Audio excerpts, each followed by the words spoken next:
AP హెలికాప్టర్ల కుంభకోణం దర్యాప్తులో CBI వేగం పెంచింది. అయితే ఈ వ్యవహారం నుంచి తప్పించుకోవడానికి మాజీ ఎయిర్ చీఫ్ త్యాగి వేసిన పాచిక పారినట్లే కనిపిస్తోంది.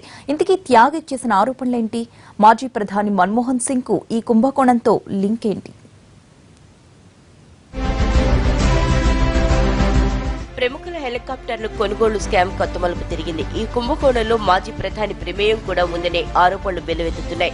2 రోజుల క్రితం అరెస్ట్ అయిన ఇండియన్ ఎయిర్ ఫోర్స్ మాజీ చీఫ్ త్యాగి చేసిన ఆరోపణలతో ఈ కేసులో ఫోకస్ మొత్తం మన్మోహన్ వైపు మళ్లింది.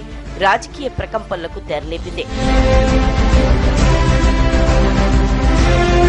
3,600 కోట్ల రూపాయల వ్యయంతో 12 హెలికాప్టర్ల కొనుగోళ్లకు అగస్టా వెస్ట్లాండ్ తో కుదిరిన ఒప్పందాన్ని 2014 జనవరి 1న ప్రభుత్వం రద్దు చేసింది.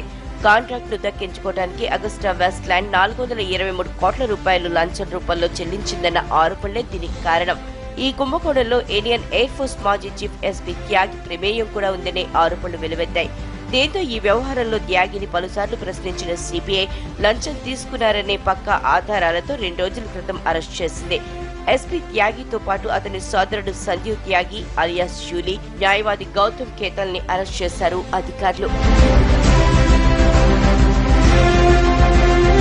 హెలికాప్టర్ల కొనుగోలు వ్యవహారంలో ఎలాంటి అవకతవకలు జరగలేదని ఎస్పీ త్యాగి వాదన. అగస్టా వెస్ట్లాండ్ పై తనకు ప్రత్యేక శ్రద్ధ లేదన్నారు. అగస్టాకు కాంట్రాక్టు ఇవ్వాలనేది ప్రధాని కార్యాలయం తీసుకున్న నిర్ణయంగా చెప్పుకొచ్చారు త్యాగి. పీఎంఓ నుంచే తనకు ఫైల్ వచ్చిందన్నది త్యాగి వివరణ.